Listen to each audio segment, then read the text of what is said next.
noticed that I don't appear to have started any hormones or anything yet. And that's because I'm waiting for my parents to die. On a completely unrelated note, y'all are my alibi witnesses for tonight. I was here the entire time. I talked to people before and after, and I made no jokes about killing my parents. So yeah, I mean, it's kind of hard being a trans guy. I'm a little insecure about it. I bought some pills off the internet, and I think my strap-on might be getting a little bigger. But I had to buy another bottle. But my friends have been really great. They're like, sweet, we have to teach Ben all the guy stuff. Okay, we have to start from the beginning. You have to get a wallet with a chain and a bottle of Axe. And I was like, what? And they were like, we all did it. And so apparently what you have here is middle school Ben. I'm hoping pretty soon that they will work their way forward because there are a lot of things that need to be mansplained to my girlfriend. We're not quite there yet.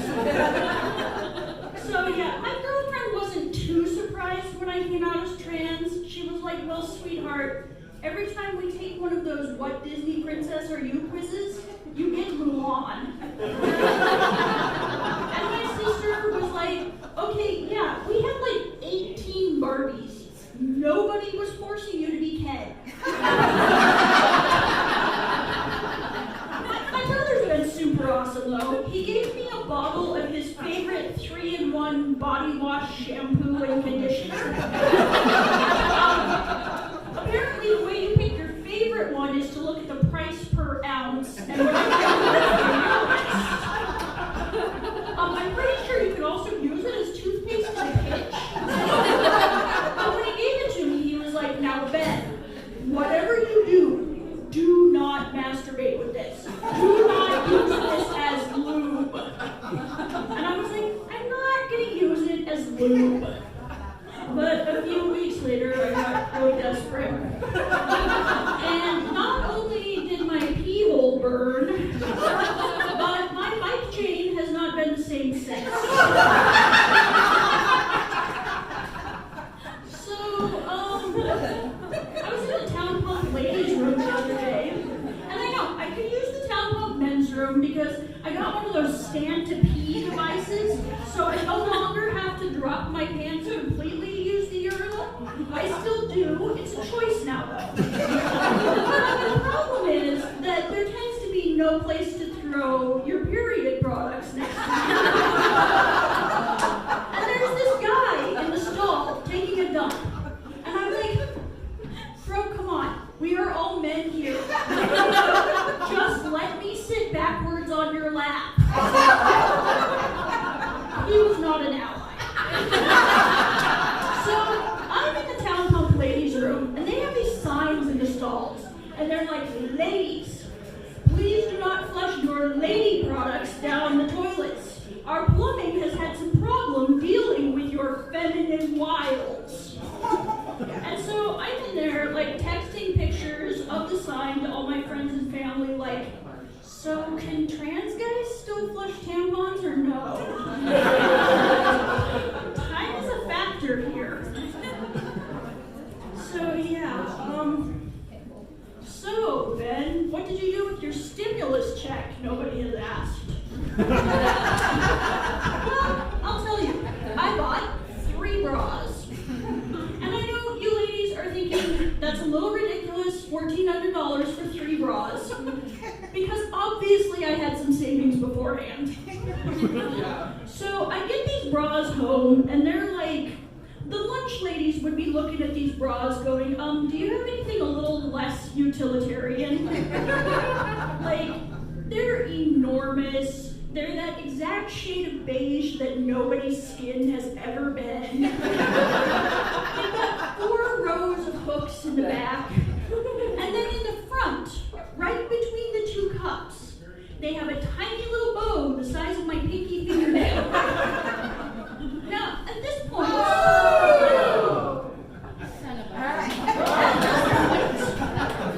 I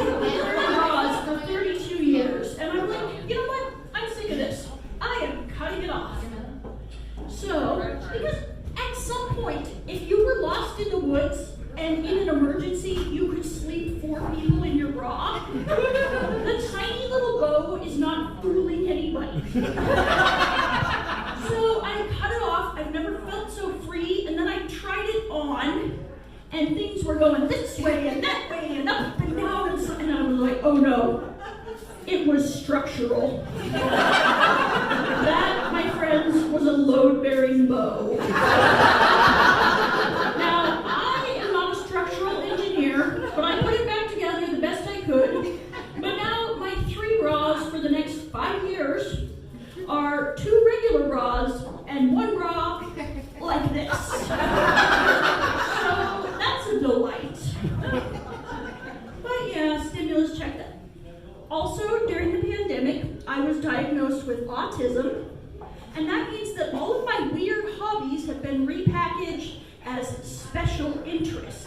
And you can't make fun of me for them anymore. And also, I get to send lobbyists to Washington for my special interest groups. I think.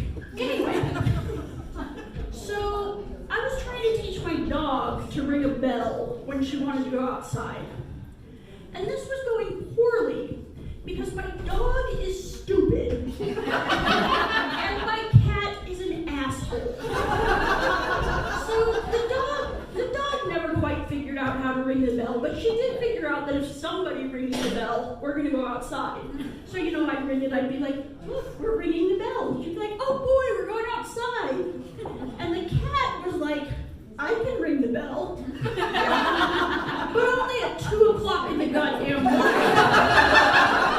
So it's 2 in the morning and the dog's like, hey. Oh good, you're up. We're going outside. So yeah, my cat. I got my cat a new cat treat. I didn't mean to. It's a ficus. He won't leave it alone. So I Googled, are ficus leaves toxic to cats? And the answer is yes. So that's a problem that might solve itself. But I was like, training the dog not going so well, so I decided I'm going to train my cat to flip light switches. And so we have this little bank of 3 light switches. And I teach my cat, you can flip the light switches. And I remember the first time that he successfully turned off the light. And I could see the little light going on in his furry little brain, like, I now have control over light and dark. And I thought to myself, well, that's the stupidest thing I've ever fucking done. Because now, every time that the cat wants a treat, he does that.